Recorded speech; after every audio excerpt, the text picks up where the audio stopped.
At this time, I will turn it over to the CFO. Richard Pepper. We have a call? Yes, we do. So to try to get those of you that weren't at the last budget committee up to speed, I passed out 3 documents. The thick document has a cover page, for lack of a better description to it, that itemizes various changes to the previous versions, and I'll walk through that in a second. Behind that is the detail of the budget. I've also passed out a pie chart, which is FY13, and that's critical for me to clarify that.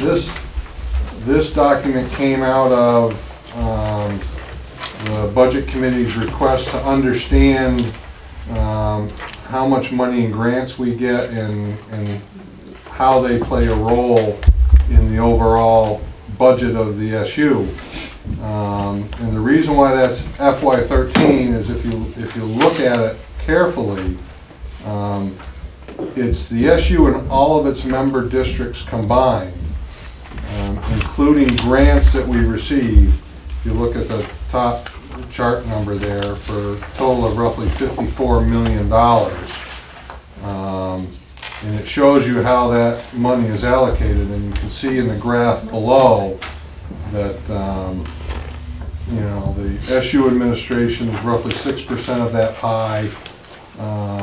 Building, admin, and operations, which are your individual districts, admin and operations, the heat, lights, and all that stuff, is roughly 23% of the pie. Special programming, and you know, that's in special ed, that's triple E, that's all the special stuff, plus that's all the special stuff that we do, is roughly 22% of the pie. And then you know, regular programming is just under 50%.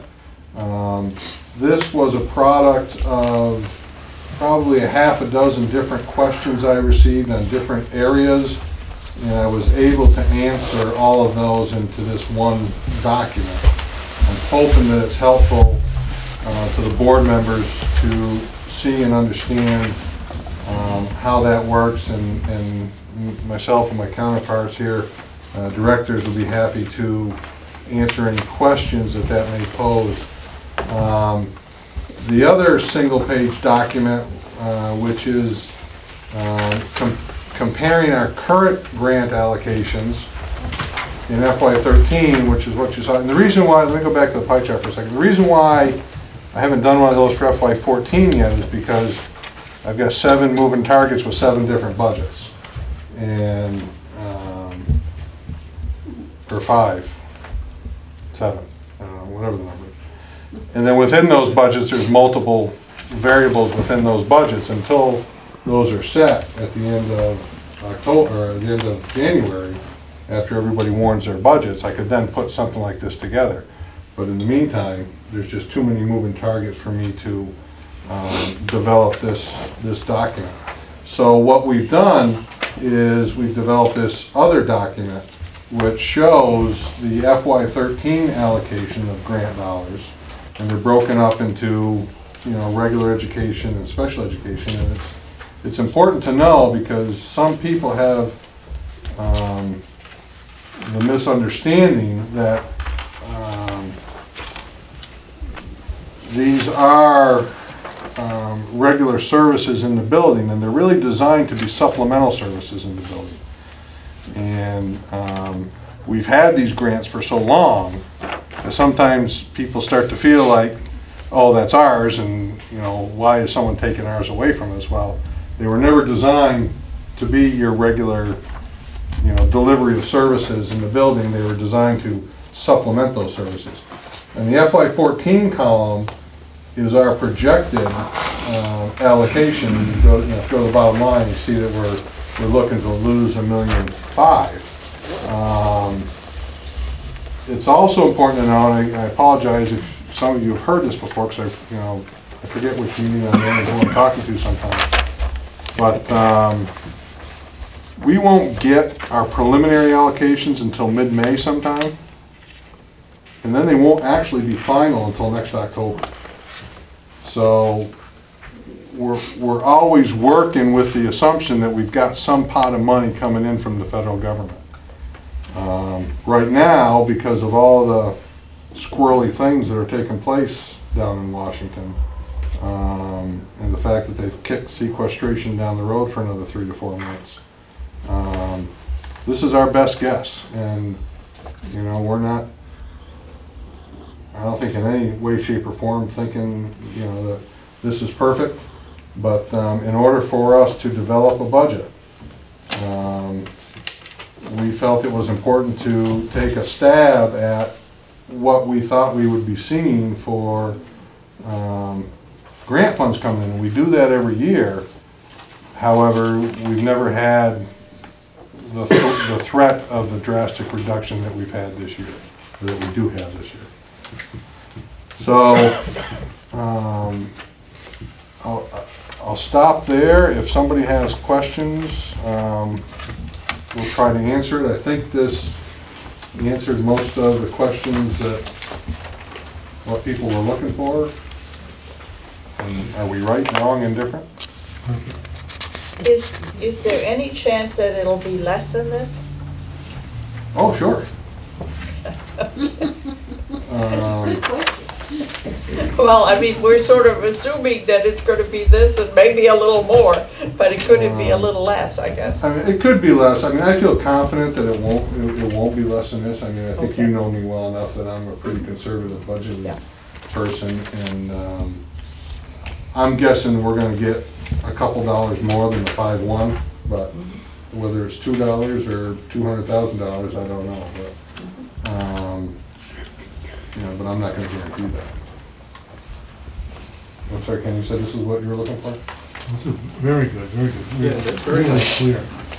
That's great. Answered most of your questions, Claude? Well, that was one of them, and the follow-up on that is what we talked about this afternoon, for example, in BSD, 68,000 that would have been in your column for FY13 won't be here. Right. It'll be out, and it won't be here. Right. So it goes down to the individual district. That's a good point. I wanted to make that clarification too, that, you know, some people have had the misconception or misunderstanding that if a grant gets cut, then it's going to grow the SU budget, and that's not necessarily the case, and actually it's probably seldom the case. Because the only grant dollars that would be cut that would affect the SU budget are really special ed. Because if IDAB gets cut, because all the special ed is in the SU, that's going to grow the SU special ed budget, which flows through as a resource room assessment to the various districts. If any of the title dollars, anything you see in that regular education column, with a slight exception of some professional development in the curriculum department, most of that stuff would have to be borne by the local districts if they choose to pick it up. You know, Shasbury felt some of that, I think, a couple of years ago. North Bennington's felt it for the last couple of years. You know, we've got a .2 person here, and you know, and they've made the decision that, yeah, we'll pick that up. And Bennington's going to feel some of that this year with some of their reductions. I think every Pownell and BSD are feeling it with the homeschool liaisons. And help me out here, Kathy, if I go astray. And then there's a bunch of other little stuff that'll float through to a lot of others, but most of, as you can see, most of those reductions in regular grants, as we're calling them, regular education grants, would have to be picked up by the local districts, not the SU districts. So that was a misconception that some people had floating around the room as well. Any other questions on that? Well, then if I understand it correctly, if you take the budget you just given us for the 16 million, so I'd add 5 to that to come up with total expenditures, and then on the 13, I'd add the 6.6 for FY13 and Yes. 14. If you were looking for... So you get a comparison what the growth is between year to year. Yes. Okay, thank you.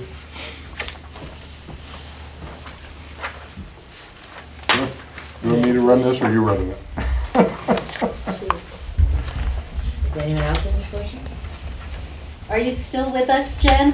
Yes, I am. Thank you. Do you have any questions, Jen? No, I don't have any questions.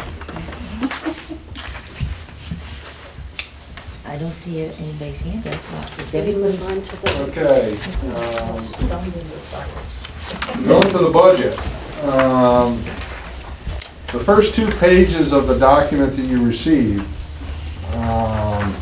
you'll see that they're broken out into 2 sections. On the second page, total, and what we're calling version 2, V2, we cut $273,000. We then came back with a version 3 last week with additional reductions. For those of you that were at the meeting last week, I have to point out a change from the version you saw. Is at the very bottom there, you see retirement. We got a last minute retirement in that didn't make the last cut draft, so I had to put that in. That's actually increasing the budget because I have to pay that retirement benefit out to that retiree. So you see that increase. So between the 3, the original version is what the board saw a month ago, whenever that was. Version 2 is what the finance committee saw 2 or 3 weeks ago. Version 3, with that one minor change, is what the committee saw last week. So we're showing a total of a $405,000 reduction from the original document. So Rick, I have from our last committee meeting, retirement being $62,180, and it looks like it's the same here on version 3. Right, go down to the bottom, and that's actually a bad description. I mean, that was actually not replacing a retiree. And then if you go to the very bottom, just before you see total V3, which is retirement. Yep, I see that. That's the benefit that we need to pay out. Okay. The $62,000 savings is not replacing a special ed teacher at the middle school. So that's a savings. The other one is actually a cost to the district. And those are just bad, actually they're both probably bad descriptions, but that's what they mean, if you want to put notes beside them. Does that 12.4 represent more than one teacher? That 12.4 is actually the net sum of 3 teachers. We had some money built in there. And when the third one came in, actually we were a little short on the second one. We were willing to make that up. But when the third one came in, we had to make that adjustment. So the contract was to give $50 a day for 90 days, like $4,500? No, it's 60, yeah, 60 for 90, I think it is. $10,800 is what it, if they've maxed out their accumulated sick. 6,480. Any questions? So, we were at the last finance meeting, budget meeting.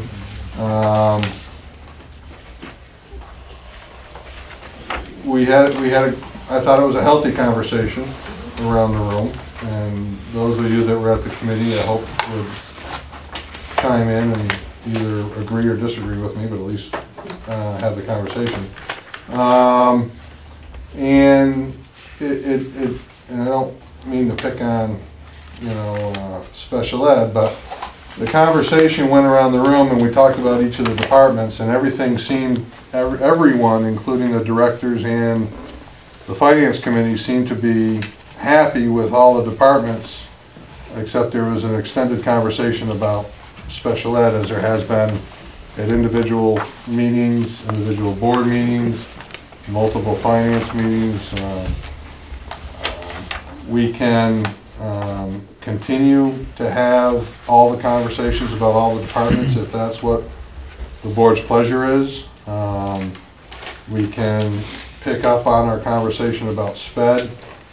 It was the finance committee last week was sparsely attended, largely to our fault that we didn't warn it appropriately, or at all maybe, depending on the question.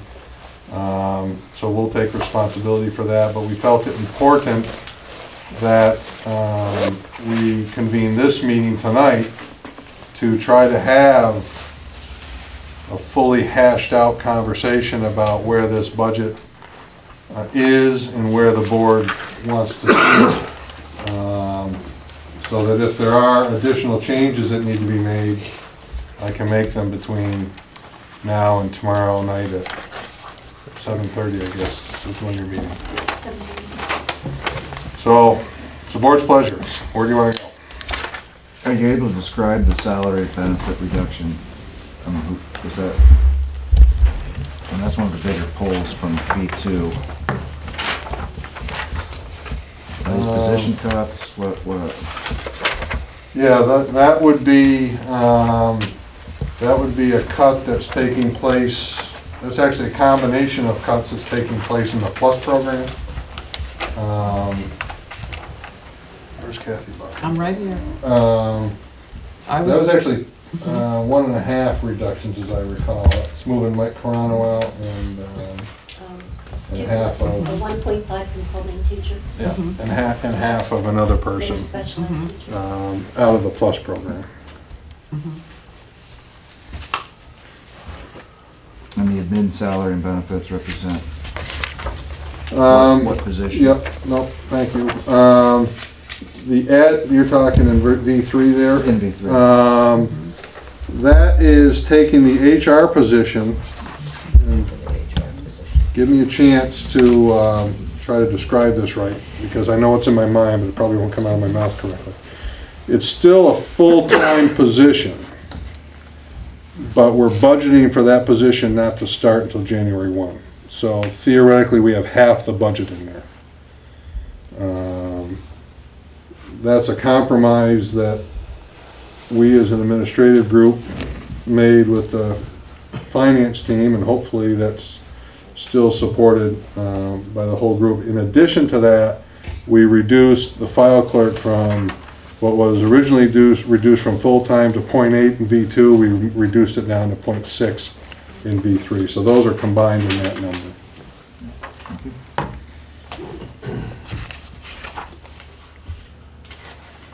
One at a time, please. No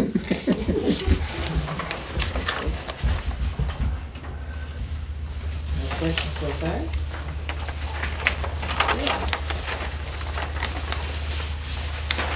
May I ask, I know, you're right, every board has had questions about the special ed. Is there any possible way that we could probably negotiate with, and I mean really strongly, or put the hammer down on the legislators? I'm feeling that they're not listening, that they're just passing the buck on to the education system. I think that they could do better for the education of the children, and not to hurt their education.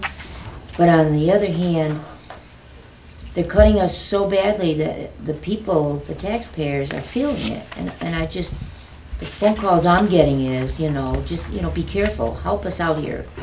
And I'm starting to feel bad for these people. I'm not feeling bad for the legislators or the government, because I think they can set certain programs that they don't really need, and they could leave our education money alone. And I think it's time that they turn around and look at us and help us better than what they've been doing. If we don't say anything year after year... You do whatever you want, whether it's going to accomplish anything, That's I don't know. right. Which legislators, the state or feds or both? Both. Do what we have to do. Both. I mean, if we don't say anything, they're just going to keep throwing it at us. And I don't think it's right. I really don't. I think it's antithetical to the mission to provide more money. The mission is to ultimately force voters to think about consolidation. Make it hurt so much, you gotta do something. I understand why they threw the T in the bowl. At the federal level too. Ken, no question? Does the VSD still have those homeschool liaison people in there? Those are in your local budget. Yes. They're not in this budget, they'll be in your local BSC budget. And Powell. Too. 'Cause I missed the BSD work session today, but Claude was nice enough to just let me look at his, and the BSD budget is up 20%. You know, it's from 11.3 to 13.5, $2.2 million. And, you know, I really don't think that's realistic in this day and age, but like I say, Social Security gets 1.7% increase, and there's just too many things. And then I see, you know, not to be funny, I see these emails coming from central office saying, oh, look, the governor mentioned this about Bennington. It wasn't this nice, that this is a plus. And they sort of praise the positive that they enjoy that the governor said. But the governor also said in his letter to keep your budgets as flat as possible, and 20% is not. So I don't think we can pick and choose. If we say, oh, it's great, he's praising us in Bennington for doing this, I think we also have to say, well, we should be listening to what he's saying over here as well. And I myself can't, you know, vote really in good conscience for 20% here and 20% in Bennington. It's just too much. I'll be honest. I think you misread. It's 5%. No, it's not 5%. Well, no, I think you're both right. I mean, the BSD, 19.5. but I'll go over that with you later. You know, we gotta stick to the SVSU, which is driving a lot of that. Rick, what is the rent that we're paying this year? Will it go up? Nope, stayed flat at 35? 30 or 35,000, I forget that And number. what are the repairs that we're trying to do? Um, Inside or out? Largely security items. For here? Yeah. Cameras and swipe systems, you know, proximity systems, types of things. 35 is the total number on that, A rent? for rent. Let me get it for you. It's either 30 or 35.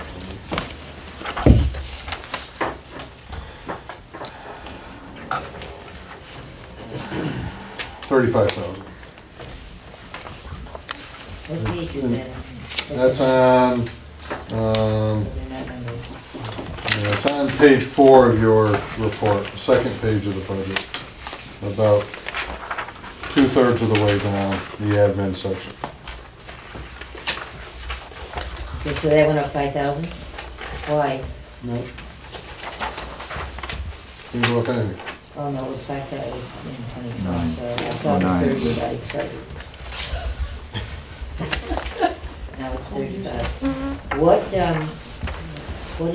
What is the amount that you put in for upkeep? Not upkeep, for The repairs? repairs? 20. That would be, The reserve fund type thing?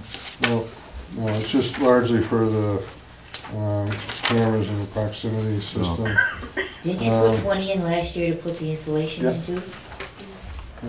And stairs the year before that, right? We didn't, we pulled that out of our budget. We didn't build it in the Okay, budget. We found I it just somewhere else.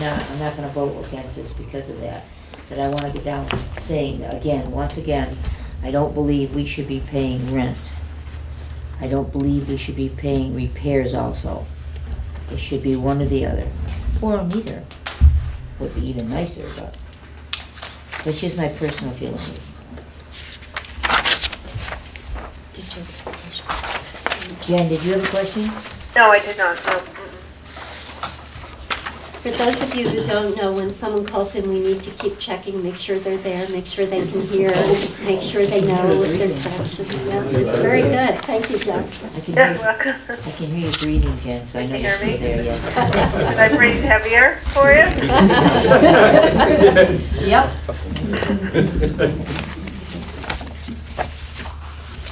Are there any, anybody have any questions?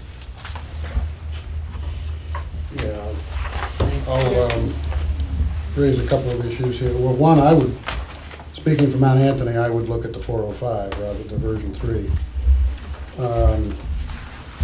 That's where we're currently at. That's where we're currently at, which is better than where we were last week.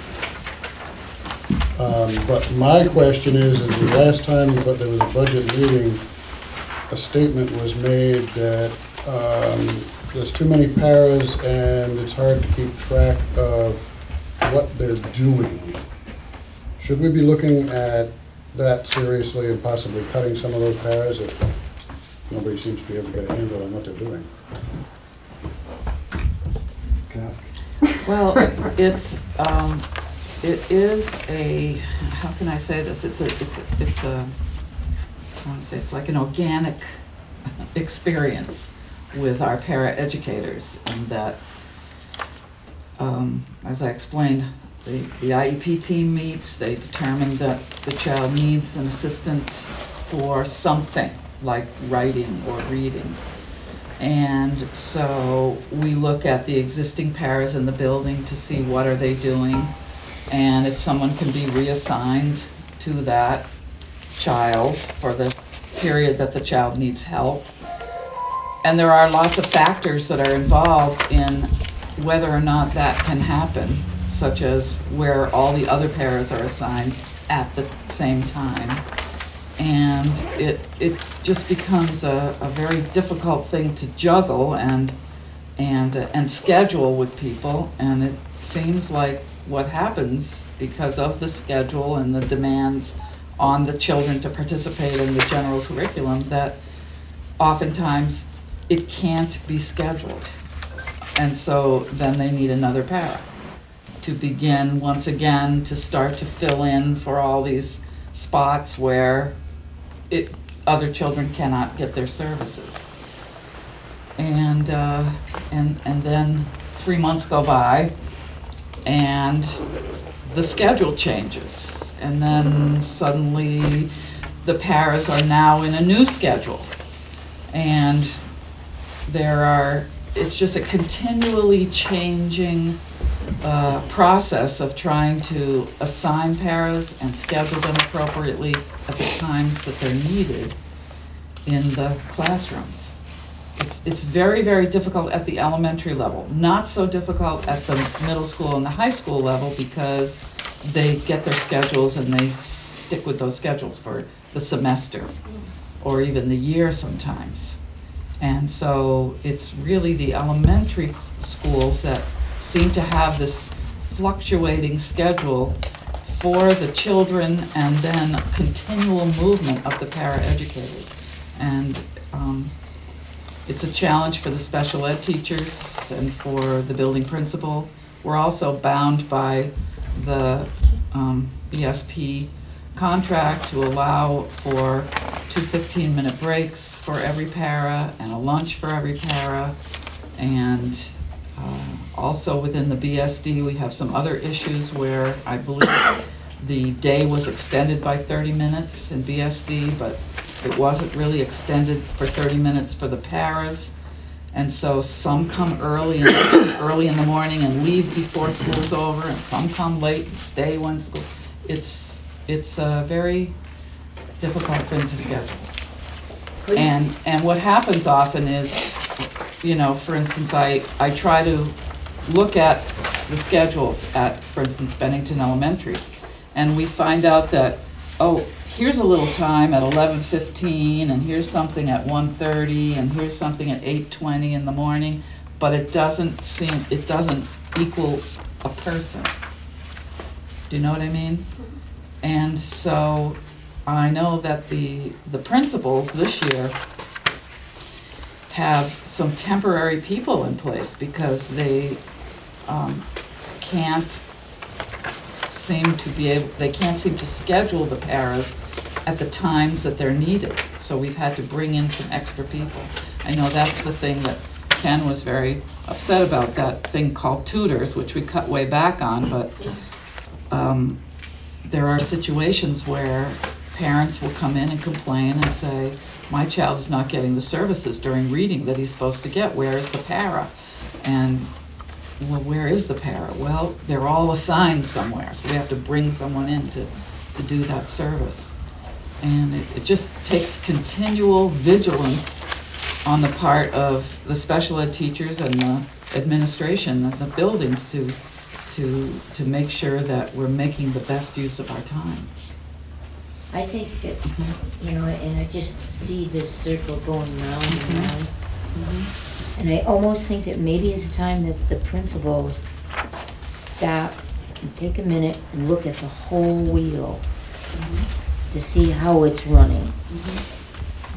And there possibly could be a situation where they don't need some of the paras. I mean, what happened 15 years ago has changed. And to just keep saying, well, we'll keep this one, we'll keep them, we'll keep them. It might be best that they just take time and look at the whole picture. I know the University of Vermont hired a special consultant, Michael Giangreco, to do a project in schools, and he called it Project Evolve. And he did this for about 3 years, looking at how can a school reduce the number of paraeducators and the over-reliance of paraeducators. And he made some progress, but not as much as he thought he was going to make. But I've been to his presentations where he has shown that, you know, he tried to use like a peer buddy to help with spelling, or regrouping in a classroom, or, you know, creative scheduling and flex scheduling, but he made a little bit of progress in reducing paras, but not as much as he thought he was going to make. It's a very, very challenging situation that's going to take training and oversight, training of the teachers, and not just the special ed teachers, but the regular classroom teachers too. They're often asking for paras in their classroom because they may have 22 students and 6 of them are on IEPs, and you know, they're trying to teach everybody, and they're really very frustrated with that. So it comes from a lot, and the parents are asking for it, and so it comes from all different sides. And you know, I think that it's going to take training and oversight to try to look at how we are utilizing this very valuable resource, and very expensive resource too. Well, I understand the fluidity of the situation. I think that's somewhat necessary, but it's kind of sounding to me like it's a very inefficient use of time scenario, and I think we got to get a handle on it, because you know, if the increase here in all of this stuff, if everything is being driven by inefficiency, that bodes not well for the whole thing. It's more complexity than inefficiency, I think. And you know, for instance, we just did a study at Bennington Elementary where we looked at all the paras and all the schedules and all the IEPs to see what everybody was doing, and found that there are some places where we might be able to make some change, but it would require having new IEP meetings, which I'm not opposed to having new IEP meetings for every child, and really saying, you know, does this child really need 2 hours of a paraeducator? Could the child have 45 minutes? Could it be more strategically planted? But that's an effort that, once again, we need to have a trained facilitator at the meeting who's going to advocate for that to happen, because it doesn't. There has to be some motivation. You're very motivated, I know, and to reduce the number of paras, and there are a lot of positive things about reducing the number of paras, because that means we can help children become more independent and not so dependent on another adult.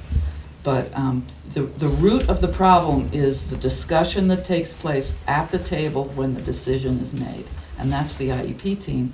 And so, you know, with some better training for the teachers and some other people at that table, they will make decisions that are based on necessity as opposed to convenience.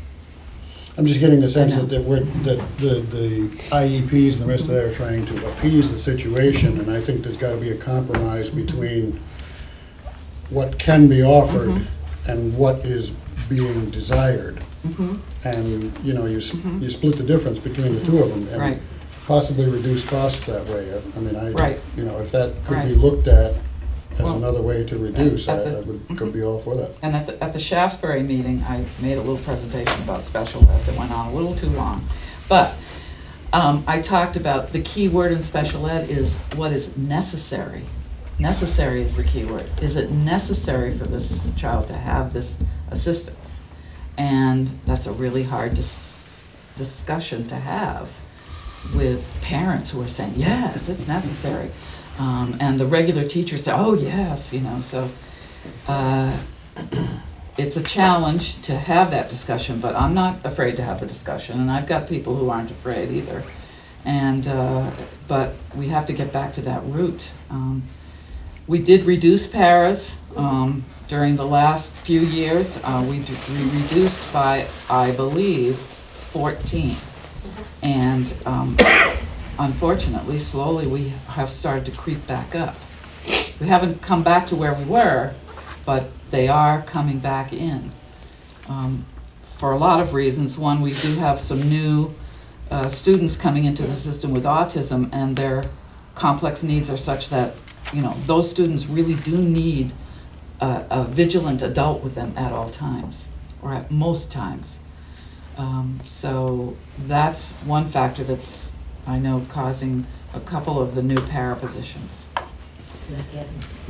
Kathy, I think you alluded to this, but I think it's worth repeating, is that there's always a tension in special ed because we're required to ensure that they're getting the individualized instruction that's needed at their performance level, but also we're required to help them access the regular curriculum.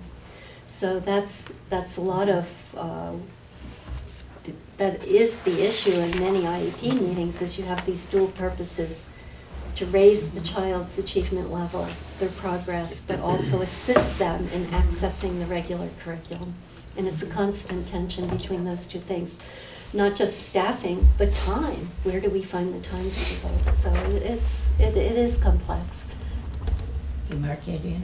Yeah, from what I'm gathering from that conversation is it sounds like the money's better spent educating the teachers than to hire the paras. From the sounds of it, like the teachers are the front line. And is there a plan, because you keep saying that the teachers need the education, is there a plan for the teachers to get that education? Well, we do it in a variety of ways. Yeah, they have had some training, and there are other opportunities to do training, but I think a lot, I've been doing some training with a core group of teacher leaders, special ed teacher leaders, along with Patty Page, who's our attorney, around how to ask those hard questions at an IEP meeting to get to the decision about what is necessary. It just, it has to be done on a case by case basis. And so that's what we're trying to do. And so, and it's modeling too. A lot of times I'll go into a meeting and I know this is gonna be a topic, and I will say to the special ed teacher, you watch what I do, listen to what I say, so that you can say these words, you know, at other times. But it's, you know, it's a very complex situation. We're also trying to strengthen the educational teams that actually provide some oversight and advice to classroom teachers on students who are exhibiting difficulties. It would be those most likely who have not been referred to special ed, and really look at our interventions. We're making some good progress in that, and that will help as well. And teachers are right on board with us with that. Are there any other questions? No, I just wanted to make sure that we didn't spend a lot of time. The elementary part of this thing, I hear, because we feel the blunt of this, the special ed when it gets to the middle school and the high school. And you cannot continue to go that route. We gotta put our eggs right up front and we gotta do it smart. So it sounds like that we have a bunch of inefficiencies in the process that we need to address so that we can boost all these kids, so that maybe we can take something out on the secondary and the final level in terms of their needs, but you definitely need it up front. And so I would be looking at how we delivering those services, just like you mentioned out here, and that dollar value in here has to stay there, but we gotta use it smarter to be able to show some progress so that the secondary level can remove some of those that may not need to be there. And I think it's fair to say, Cindy, that we're also seeing a rise, especially at the elementary level, with very challenging behaviors. So that's definitely part of the influence. That's not just our supervisory union alone, it is across the state. When we go to, Donna and I attend superintendent meetings, this is what we hear is the increasing rise of the elementary students with very, very complicated and challenging behaviors as well. And we do have a committee working on that for articulating a continuum of interventions for behavior as well, and Kathy and Donna are on that, as well as a number of principals. So I think it's not as simple as saying, you know, teachers need training, or we need the better facilitation of the meetings, or it's a combination of all of those things with the students in mind. Can I say something? Sure, go ahead. Also, sitting on the Personnel Committee, it appears that Kathy and Donna are always looking at how to improve the efficiency, and I think there's a plan in place for that. And I just wanted to bring that up because I haven't heard anybody say that. But it sounds like their talk is constantly trying to improve where we can get the support, and I think that is represented in the budget as far as SPED, where Kathy needs support, more support to handle the calendar and what has to take place on a daily basis, and that's already put in there. Yeah, that's that coordinator position to help strengthen the oversight and the building facilitators. Right. Thank you, Jen. Yeah. Any other questions? Okay. Any questions at all on any of the budget? Any? I'm not looking for action, but I'm looking for some sort of Suggestions? indication of support or not support, or direction one way or the other. Well, last time we talked about all the students had IEPs, IPEs. IEPs, right. Not saying IPOs I had here. But any event, but they all have those. The question is, are they priced out, and how does that compare to what we're showing for revenue? And what's the shortfall? Well, I'm not sure I understand the total question. Well, Everyone doesn't have an IEP, only those, well, Kathy, you should better explain Right. that. Well, you know, I think we were talking about your graph here, and that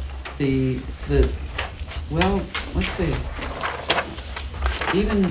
We'll start with, not everybody has an IEP. Right. right, So explain. of the ones that do. Oh, okay, I'm just talking about the ones that do. Oh, I'm sorry, I thought you said everybody. No, because it's been identified. Uh-huh. They've been identified, and I'm like Right. challenging the programs. They've been identified, and then it's a certain dollar amount because of how they've been defined.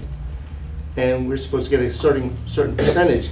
How does that show on here as far as? Well, the revenue comes through the local districts. That's one of the anomalies with the state funding system, is the expenses are at the SU level, and the revenues flow through to the member districts. So if you look at the pie chart, that's not good. Forget that. So if you look, no, that's not good. No, that's not it either. So if you look back at the pie chart Yeah. for FY13, for example, just to give a quick answer to that, you see special programming, local is $10 million. $5 million roughly is going to come back to all the member districts collectively. Obviously, BSD is going to get a big chunk of that. Mount Anthony's going to get a big chunk of that because they're the biggest spenders. If you look at, it's broken up into multiple parts, but So roughly that number is growing in the FY14 budget by about 36%. So that's going to grow to roughly $13–14 million, and we'll get roughly $7 million distributed amongst the member districts as revenue back in. Unfortunately, the way the system's set up, the SVSU is the expenditure and the revenues flow into the member district. Did that answer your question? So that's a question that we should have for our representatives, that they should make up that shortfall. Well, yeah, you can have that. You can also, there's argument that that revenue should flow into the SU, since that's where the expenses are generated, so that the net assessments going out to the member districts are cleaner.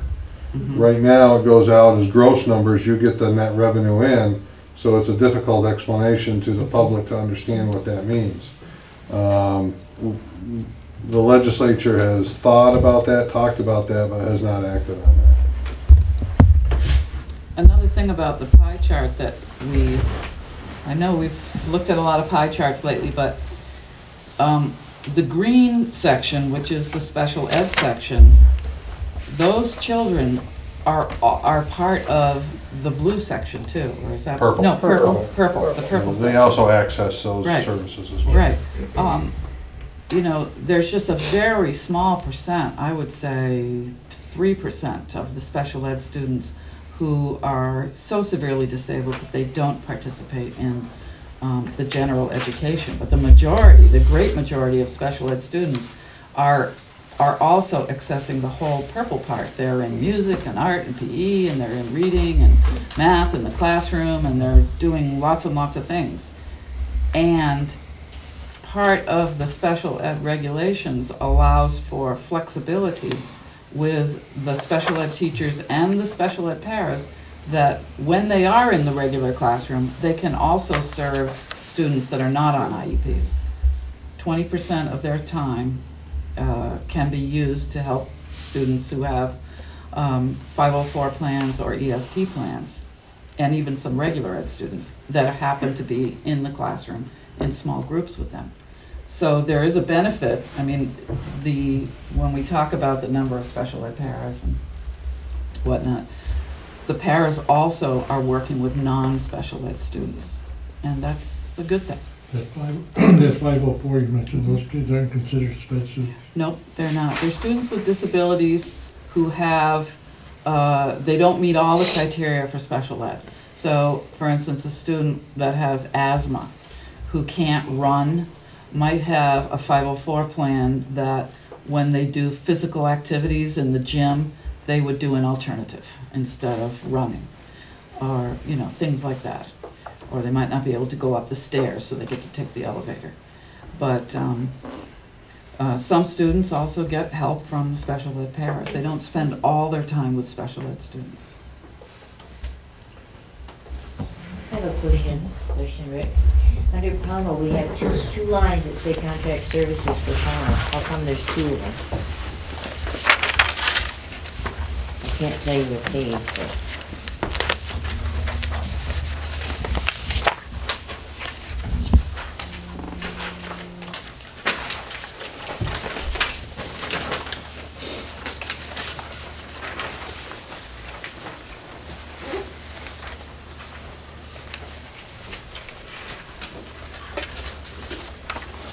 Okay, so the contract service, $1,200, $330 for,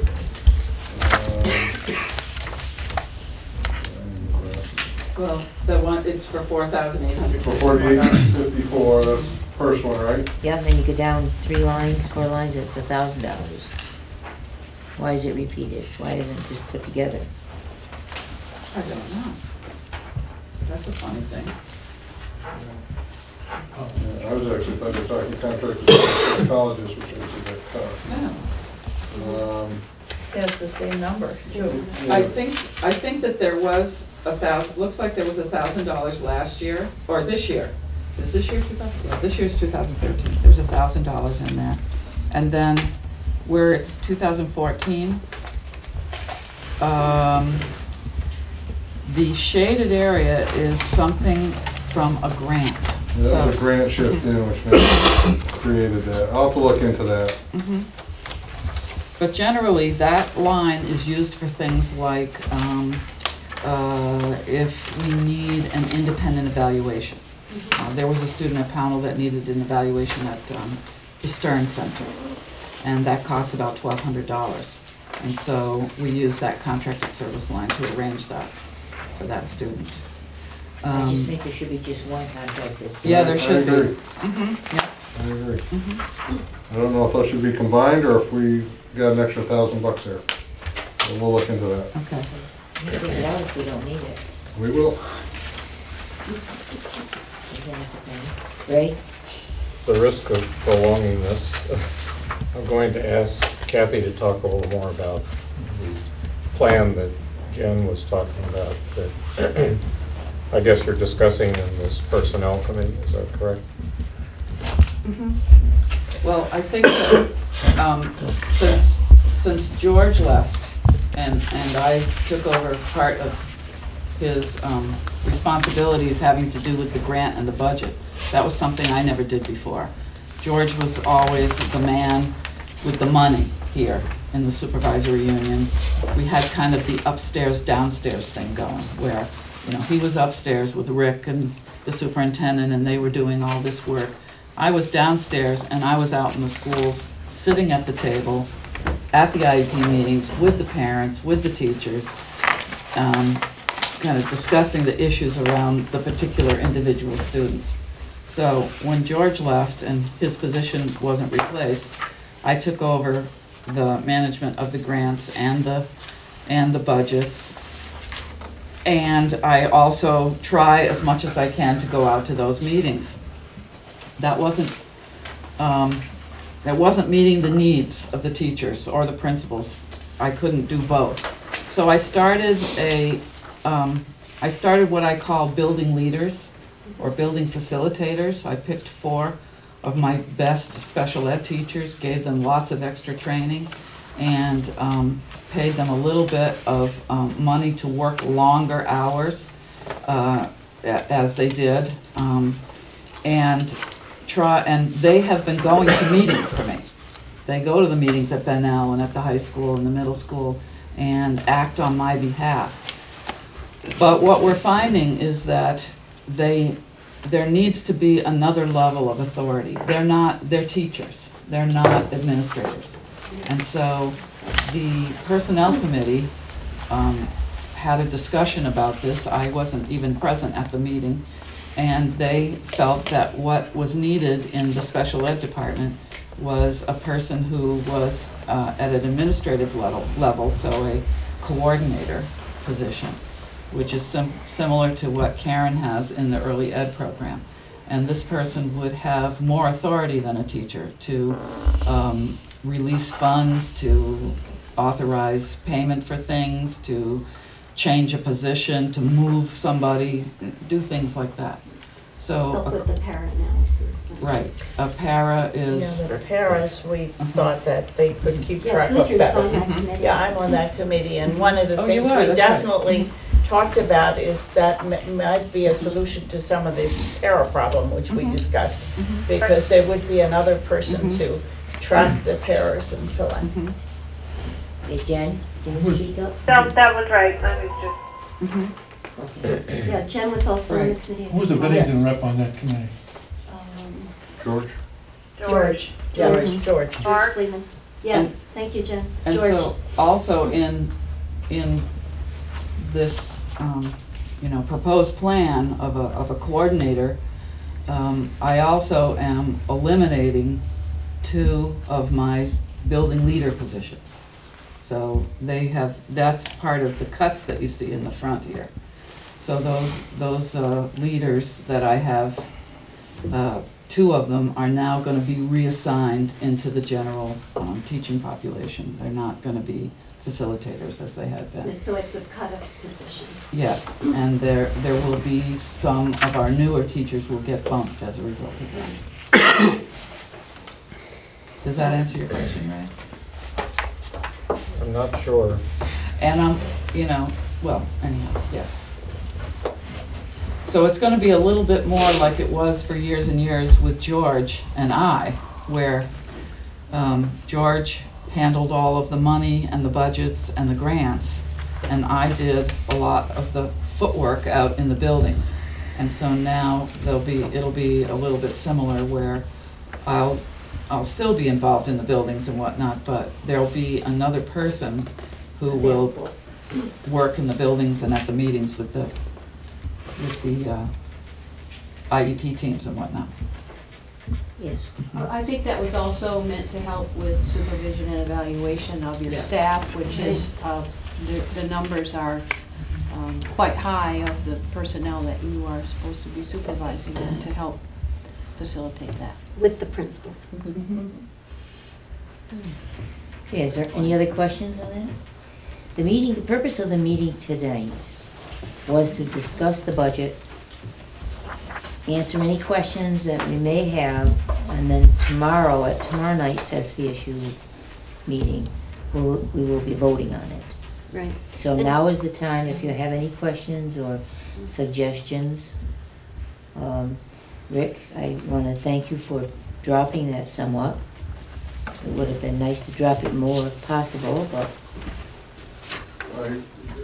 It wasn't me, it was all. Everybody. I just put the numbers together. They all come to me with their shifts around, so it's. Is there any reason we would not vote tonight and save the meeting? Can't think. Well, I And don't is know, there any policy at a yet minimum, between now we and were, at a minimum, Matt, we were hoping to get a sense of the body Yeah, for I tomorrow was night. thinking that would be good.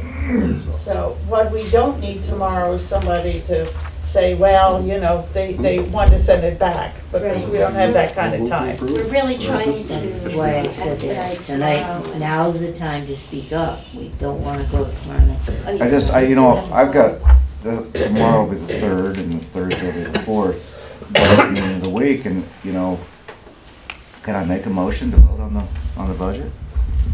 We have it on the agenda for tomorrow. We got it on, you got it on the agenda, We you have got a quorum, but you quorum. got it on the agenda for tomorrow schedule. I have a couple of questions then, just small things, just right before you call the vote. Fine. Stop the time. Well, they can make a motion and second it before you, then you can ask questions. Then you can discuss. Oh, all right, okay, all right, that's fine. No, the only thing I said, we're trying to make a motion, everybody, I don't know, that goes to SVSU, it's probably not in here, or maybe Okay, not. I understand that. They wasn't planned to have a That's vote right. on it tonight, and it wouldn't be fair to do this here if they were planning to come here tomorrow to do the. Fair enough. be part of it. Okay, I I just withdraw have... my At least motion. three that would. Right. Three I that just- would be here tomorrow that aren't here tonight. Right, I just want to make everyone understand that now's the time to speak up, not tomorrow. I don't think that's fair to wait until, or sleep on your ideas and come and say, well, I don't think I want to vote on this because I'm not going to pass it because I didn't get this answered. Now's the time to get your questions answered. That's why we have this meeting. Well, then, Go there's for just it. a couple, no one else has Yeah. it, I don't want to dominate. But we keep talking about going to paperless, and the concern for me there is internal control. And I know we have that oversight software I keep talking about, and it hasn't been implemented, but I know we have it. Is that in the works? Is that already in here? Mm-hmm. It's just not being implemented. We're implementing it more and more every day. But it doesn't go to the board members.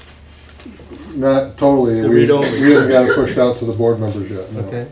The other question I had was the SU sublet to the SU. It's almost like Cindy's rent. Are we getting our fair share? Issue sublet to the issue. Where you're renting yourself out? To BBSU? Right. Okay, what's the question? Are we getting a fair share, and is that equitable? I think it is. I mean, the board, saw the contract and acted on the contract. The way we built that revenue stream was, I took the assessments and assuming they were in as a member district, it rolled up to you know, the $78,000, I forget what the number is, that you're receiving as revenue, and I'll bring that tomorrow night to show you the revenue piece. That really hasn't changed from what you saw a month ago. It's generally the same, but that's in there. Okay, the other one was the maintenance contracts. Over time, we were supposed to recognize the savings. Has that been realized? Or is that, or we haven't? As opposed to doing it in-house. Which maintenance contract? Well, you have, Cleaning? Oh, cleaning? Oh, yeah. Oh, yeah. It's, I mean, if you look in, and that's not all districts, right? well, no, I mean, if you're looking at the SU, let me find it here. Oh, I see, the SU, yeah, yes.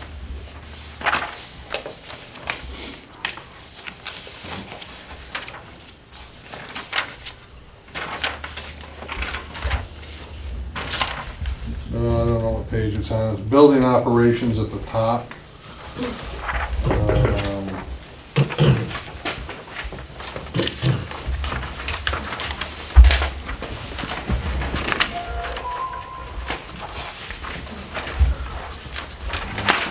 But if you look at 2009 and 10, when we had salary and benefits in there, you know, the salaries alone were 14,300 plus the various benefits. And then you go down and look at the contracted service with $14,000. All right, thank you. So yeah, it's not, we're not breaking the bank with it. But Okay. The We're last question I we're had saving money on it. was presentation. Because the thing that hit me between the eyes was the 20%, the 21%. And with the shifts you've talked about now, it's 10%, if I read it right. And so that, and I think it's premature to announce what the tax impact is going to be, because there's so many unknowns, and there's time enough to get those resolved. Because we're defeating our purpose as far as presenting the budget in a positive way. And that's from somebody who voted budget down. You got to the 10% by using the grant expenditures, is that what you're saying? Well, that and any other variables like that. The tax impact is at the local level. We don't deal with the tax impact at the SVSU level. This budget flows through to the member districts in the form of assessments that which, as I said before, the SPED assessments will be offset by the reimbursement from the state. So that all gets netted out in the local budgets, and you'll see those as we walk through that, that calculation at your local level to ultimately show you what tax increase or potential tax increase you're putting on the street, because, as I think you just said, you know, two very key components in there are driven by the legislature and the state, which we would like to know in the next week or two, but past history hasn't borne out that we would expect to see it. The other thing is that just on the SU level, if you look at last year's, it's 20 million, and this year would be 21 million. And then you're looking at a variance and just on the grants of $1 million. So you could easily pick that up. So we're not looking at a radical change here. If it had been presented this way before, last time. Where do you see the, Where are you? Where do you see the 20 million? Well, if I'm reading it right, you've got 13 million for FY13, 13 million free. Okay. And you've got 16 million one for FY16, last page. Yeah. Very last page. Yeah. And you're adding the grants in there. You're saying 13.3 plus the 6.7 in grant expenditures. Right. And then the 16.1 and the 5.1 in grant Right, expenditures. so you're $1 million apart. And that's the variance you have just in the grants, without even, so we're now this isn't undoable, it's not out of the park. So You got one vote. I got one vote, you said? That's all I needed. Everybody else is on the same page. I think the point is here, and I agree with you, Claude, that the total budget, you have to add the grants to it, which tend to be, which are a lot less this year than last year, and if you do that, then the budget increase is 10% instead of 20. I think that's your point. Right. 5%. It's not 10, it's 5. 20 to 21. Well, that's, that, yeah. Yeah. Right. Or well, whatever it is, yeah, right. It's gonna be just a 1 million difference, right, you're right. It's going to be about $1 million. And I think that's a better way of presenting it. Right. You want to win. Does that make sense, Rick? I'm just taking your word. You can understand that, or? Well, I understand it from a true, expenditure standpoint. If it's a different way that you've looked at it ever before, then is it comparable to the numbers that are from previous years?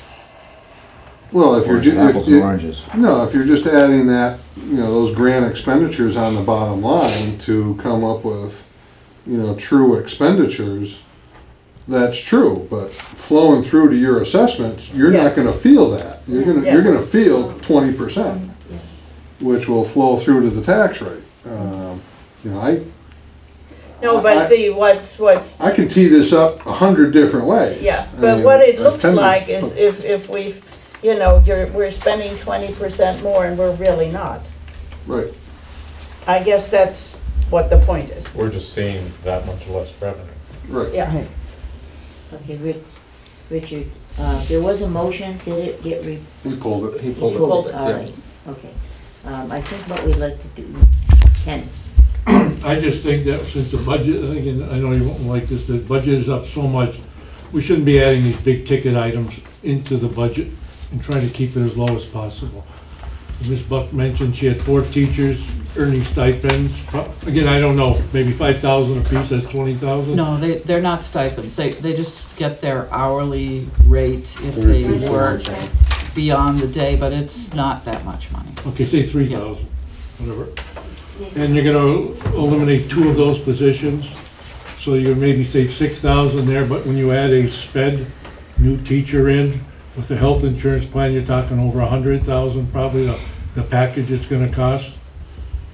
I mean, that's adding a lot of money, you're cutting 6 and adding 80, 90, 100,000. Maybe it'd be nice to go one more year as it is. And, I hear this about these paras and IEPs and stuff, but I think that these initial meetings you have in September with the sped teachers, that you sit down and tell them, this is getting out of hand. And when we need kids put into IEPs, we gotta make sure it's one of the problems that the government says is an IEP qualifier. Or if we need a para, it's an IEP qualifier, not just, I think we need it because they're rambunctious in the classroom. And someone mentioned, what did we do 10, 20 years ago? I mean, things were different. And I just think we're putting too much into it. When it gets to be a point that we're hitting 20%, maybe we should say, let's not add new stuff. With these, maybe we're losing money on grants if we're absorbing the old stuff is one thing, but then to add new stuff on top of what we're absorbing, that's the killer, to me. And again, Bennington payers are paying 2/3 of all the increases too, and that's what really bothers me. okay, but we'll take it, understand. I'd like to have a consensus on. What is it we're aiming for a vote tomorrow? What number? I mean, are we looking at the 405, or are we looking at something different? Well, I didn't hear any suggestions. On virgin. As presented. Version 3, right? As presented. Version.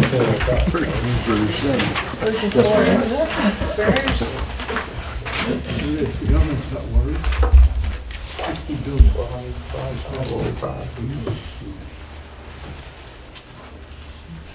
Just get a straw poll, go around the table and Yeah, decide support or not support? Yeah, I think that's Support. Fran?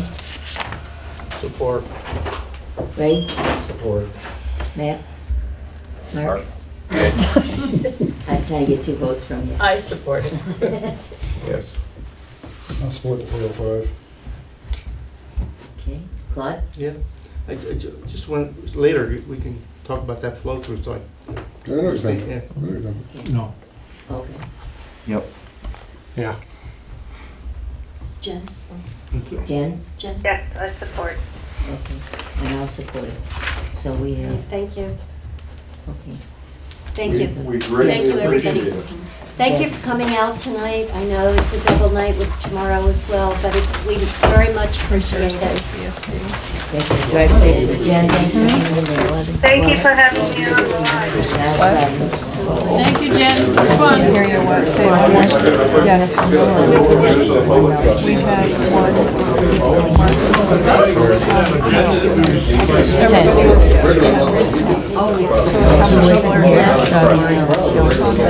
George.